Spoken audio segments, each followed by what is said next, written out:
Welcome to my guys! It's me again, Starlane, ang star ng buhay mo, Chari!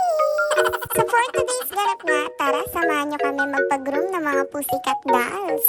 Tanghali nga nung umalis kami kaya napakainit talaga nito. Diyos ko, ang balat, sayang ang duta, Charis. So ayan nga, nag-stop over kami kasi kinakailangan muna namin na mag-withdraw. So fast forward, andito na nga kami sa PetMed.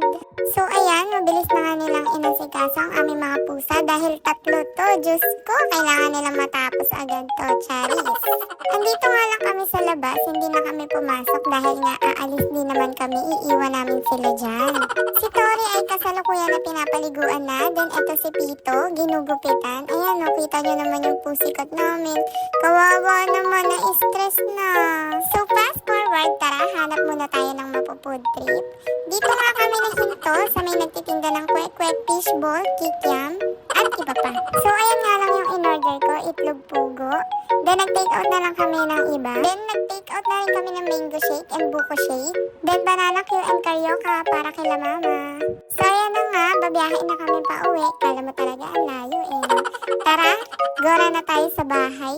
So ayan, nag-transform na naman kami. Andito na kami sa bahay. Ayan nga pala yung nabili naming merienda. Kain tayo!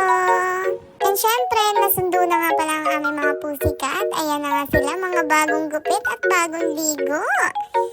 Ang babango naman ng mga yan. Ayan si Pito, si Tori, and si Rora. And syempre, tara, stroll muna tayo saglit. So ayan nga, inangkas ko na si Jam Jam kasi gusto niyang gumala-gala dito. Eh, ang pogi, meet Jam Jam, single nga pala yan and ready to mingle. Charis! Hanggang dito na lang po. Thank you for watching. Bye-bye!